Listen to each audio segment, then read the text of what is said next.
અમદાવાદની વિમાન દુર્ઘટનામાં ભાઈ ગુમાવનાર બહેનની આંખોમાંથી આજે પણ આંસુ વહી રહ્યા છે।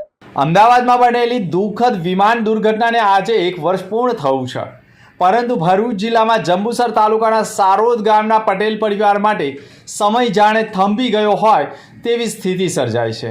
આ દુર્ઘટનામાં 25 વર્ષીય સાહિલ સલીમ પટેલનું કરુણ મોત નીપજ્યું હતું। 1 વર્ષ બાદ પણ પરિવારના આંસુ સુકાયા નથી અને ઘરના દરેક ખૂણે આજે પણ સાહિલની યાદો જીવંત રહી છે। વિદેશમાં ઉજ્જવળ ભવિષ્યના સપનાઓ લઈને ઘરેથી નીકળેલો સાહિલ હવે ક્યારેય પરત નહીં આવે એ હકીકત પરિવાર માટે આજે પણ અસહ્ય બની રહી છે।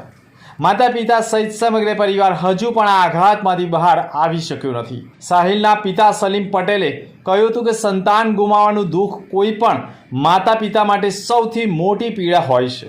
1 વર્ષ પછી પણ પરિવાર ન્યાયની રાહ જોઈ રહ્યો છે અને દુર્ઘટનાના જવાબદારો સામે કડક કાર્યવાહી થાય તેવી માંગ પણ કરી રહ્યા છે। સલીમ પટેલ ભરૂચ જિલ્લા ભાજપ ઉપપ્રમુખ દિવસો હાલમાં પણ ચાલુ છે। આ પ્લેન દેશમાં મારો છોકરો થઈ ગયો। એ પ્લેન ખરેખર દિલ્હીથી નીકળ્યું ત્યારે એની ટિકિટની એસી ના ચાલતા હતા અને એ પેસેન્જર અમદાવાદ એરપોર્ટની ઉપર ખરેખર જોવા ગયેલી પછી તો ઉડાડવું ના જોઈએ। કોની પાછળ કોની સાજિશ છે અને જેની સાજિશ હોય એને ફાંસીની સજા મળવી જોઈએ। સરકાર પાસે અપેક્ષા રાખું છું।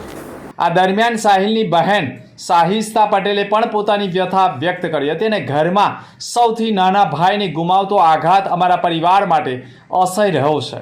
મારા માતા પિતા આજે પણ ડિપ્રેશનમાં દવાઓ લઈ રહ્યા છે। 1 વર્ષ વીતી ગયું હોવા છતાં તેઓ હજુ સામાન્ય જીવન જીવી શકતા નથી। ભાઈની યાદમાં આજે પણ બહેન પોતાની આંખોમાંથી આંસુ વહાવી રહી છે।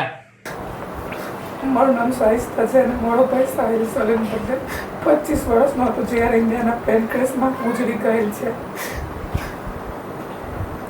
ઇન્વેસ્ટિગેશન તો થવું જ જોઈએ, કેમ કે અમને એવો ન્યાય મળવો જોઈએ કે આ જેની ભૂલના કારણે કે જેની સાજિશના કારણે થઈ હોય તો અમને ઇન્સાફ તો મળવો જ જોઈએ, કેમ કે જેના લીધે કરતા હોય તેને સજા કરી મોત નહીં મળવી જોઈએ। ને મારો ભાઈ તો બેકસૂર હતો, વગર ગુને ગુજરી ગયો। મેં અહીંયાથી એટલી ખુશીથી બેગ્સને બધું પેક કરીને મોકલો તો મારા હાથથી બેગ્સ પેક કરી હતી। એટલી ખુશી જરા તો અમને તો ખબર બી ના કે અહીંયા ઘરે આવશે।